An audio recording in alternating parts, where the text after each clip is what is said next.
ज्यादातर हम लोग देखते हैं कि शहर का लड़का गांव की लड़की से शादी करता है, पर यह कहानी थोड़ी अलग है। इस कहानी में हम देखेंगे कि शहर में सेटल हुई लड़की ने गांव के लड़के से शादी की है। तो आइए देखते हैं क्या होगा इस कहानी में। रमेश गांव में रहने वाला लड़का था। उसका गांव में बहुत सारे जमीन जायदाद थी, परंतु रमेश ने ज्यादा पढ़ाई नहीं की थी क्योंकि वो अपने जमीन जायदाद और खेतों में ही काम करता था। रमेश के परिवार ने लड़की वालों से झूठ बोला था कि रमेश बहुत पढ़ा लिखा है। सुनिए जी, जब तक मैं ऑफिस जाकर आऊँ आप वाईफाई कनेक्शन लगवा दीजिए। रमेश को कुछ समझ में नहीं आता क्योंकि उसे वाईफाई का मतलब नहीं पता था।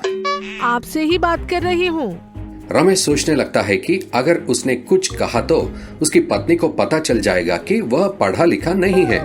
हाँ ठीक है। रमेश को वाईफाई का मतलब नहीं पता था, इसलिए वह अपने दोस्त रवि को फोन करके पूछता। हेलो रवि, मैं रमेश बोल रहा हूँ। हाँ बोलो नए दुल्हे।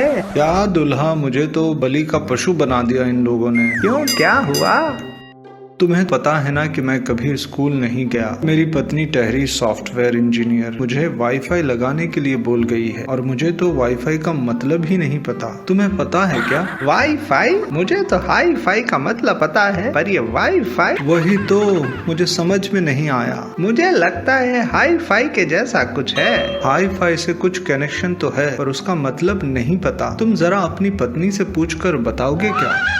मेरी पत्नी ऑफिस में फोन नहीं उठाती। शाम को उसके घर आने के बाद पूछ लूंगा। शाम तक तो मेरी पत्नी भी ऑफिस से घर आ जाए। उस बीच ही मुझे वाईफाई का मीनिंग पता करना होगा। रमेश को और भी टेंशन होने लगती है कि शाम तक वह वाईफाई कैसे लगवाए। रमेश सोचने लगता है कि वो किससे पूछे। ठीक है, अपनी पत्नी को ही फोन करके पूछ लेता हूँ। उसके सामने मेरी इज्जत कम हो जाएगी। कोई बात नहीं। हेलो हारिका, मैं रमेश बोल रहा हूँ। हाँ बताइए। हाँ वो वाईफाई स्पीड के बारे में ही ना? अभी तो 10 Mbps अनलिमिटेड 6 महीने के लिए लगवा दो। पैकेज बाद में सेलेक्ट कर लेंगे।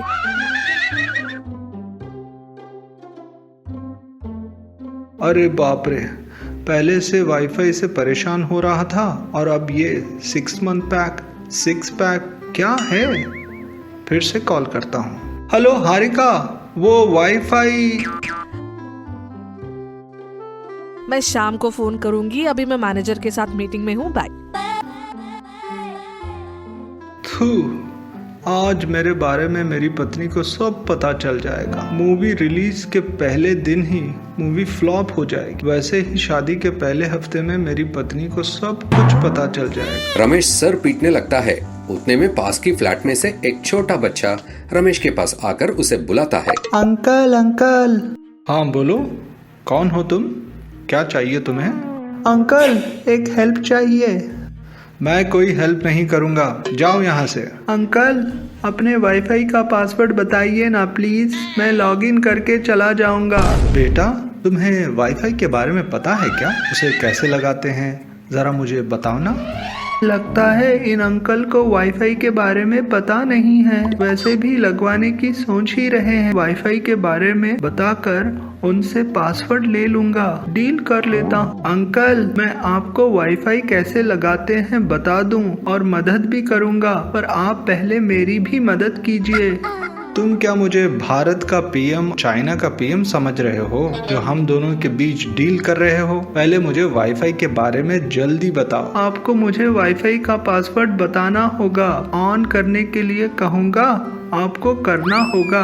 अरे बेटा, वाईफाई का कंट्रोल अपनी पत्नी से भी पहले तुम्हें ही दूंगा। पहले तुम वाईफाई कनेक्शन लगवा दो। ओके कूल, पहले वो फोन इधर दो। बच्चा रमेश का फोन लेकर इंटरनेट वाले को फोन करता है और पैसे देकर इंटरनेट कनेक्शन लगवा देता है।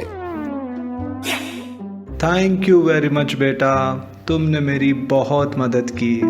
हाँ ठीक है, अब मुझे खेलने भी जाना है। इस स्विच को कभी ऑफ मत करना। थोड़ी देर में रमेश की पत्नी हारिका भी ऑफिस से घर आकर घर में इंटरनेट का कनेक्शन देखकर बहुत खुश हो जाती है। अगर आज ये बच्चा नहीं होता तो मेरी इज्जत तो खराब हो गई थी। मैंने ये शादी ही क्यों की, और न जाने कितने दिन झूठ बोल बोल कर मुझे मैनेज करना पड़ेगा। रमेश अपना सर पकड़कर बैठ जाता है। इस कहानी को यहीं पर समाप्त करते हैं। आगे अगले वीडियो में देखेंगे कि उसके साथ और कौन कौन सी मुसीबतें आई। त्रिशा को दावत में जाना बहुत पसंद था। वहां पर वो अपने फेवरेट डिशेस खा सकती थी। त्रिशा को इस बार पास के गांव में उसकी चाची का घर जाना था। चाची, बड़ी भूख लगी है। आजा त्रिशा, खाना लगा दिया है। मुंह हाथ धोकर हमारे साथ ही बैठ जा। हरे केले के पत्तों पर व्यंजन परोसे गए। फिर उन्होंने भगवान को याद किया और भोजन करना शुरू कर दिया। परोसे गए हर पकवान को त्रिशा बड़ा ध्यान से देख रही थी। उसे एक अर्धचंद्राकार फुला हुआ मीठा पकवान बड़ा पसंद आया। उसने एक और मांगा। इस डिश को क्या कहते हैं चाची? ये गुजिया है। ले, एक और ले। माँ से कल ही गुजिया बनवाती हूँ। अगले ही पल वो उसका नाम भूल गई, तो उसने अपनी चाची से फिर पूछा, गुजिया, इतना सा एक शब्द याद नहीं हो रहा तुमसे? उसकी चाची ने चिढ़कर कहा। पकवान का नाम याद रखने के लिए उसने गुजिया गुजिया कहना शुरू कर दिया। उसने अपनी चाची को बाई बोला और वापस अपने गांव के लिए निकल पड़ी। पूरा रास्ता वो गुजिया गुजिया गुजिया गुजिया नाम याद करने लगी। फिर रास्ते में उसे एक दुकान दिखा। दुकानदार भजिया बेच रहा था। ए भजिया खा लो, गरम गरम भजिया भजिया। ये आवाजें सुनकर त्रिशा कंफ्यूज हो गई और फिर वो भजिया भजिया रटने लगी। वो घर पहुंची तो उसकी माँ ने उसे गले लगा लिया। दावत कैसी थी? बहुत अच्छी थी। माँ, मुझे एक डिश बहुत पसंद आई जो मैंने पहले कभी नहीं खाई थी। क्या आप मेरे लिए बनाओगी? जरूर। उस डिश का क्या नाम है?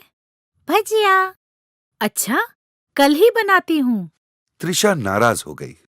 ये वो नहीं है, भजिया चाहिए। क्या भुजिया तो नहीं? हाँ माँ, भुजिया बना दो। इस लड़की के नखरे भी ना। रुको, अभी बनाकर लाती हूँ। फिर कुछ देर में उसकी माँ भुजिया बनाकर ले आई। नहीं नहीं नहीं, ये नहीं है।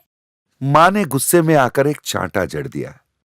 अगले ही पल उन्हें बुरा लगा और उन्होंने त्रिशा को प्यार से पुचकारा। ओह, सॉरी मेरी डॉल त्रिशा। मुझे तुम्हें नहीं मारना था। तुम्हारा चेहरा तो गुजिया की तरह फूल गया है। त्रिशा खुशी से झूम उठी। गुजिया, हाँ, यही है वो डिश का नाम। क्या आप मेरे लिए गुजिया बनाओगी? श्योर, तुम्हारे लिए कुछ भी। इस कहानी से ये सीख मिलती है कि माँ की डांट भी फायदेमंद होती है। से एक पुराना मास्क लेकर आती है। उस मास्क पर काफी जंग भी लगा हुआ था। उसे देखकर विमला बोली, ये क्या सासू माँ, इस मास्क पर तो जंग लगा है जैसे लोहे पे जंग लगता है। ये कौन सा मास्क है? उसने कहा। तब सास बोली, ये मैजिकल मास्क है। इसे पहनोगी तो किसी भी तरह का वायरस तेरा कुछ नहीं बिगाड़ पाएगा। अच्छा, लेकिन इस पर ये जंग क्यों लगा हुआ है सासू माँ? अच्छा वो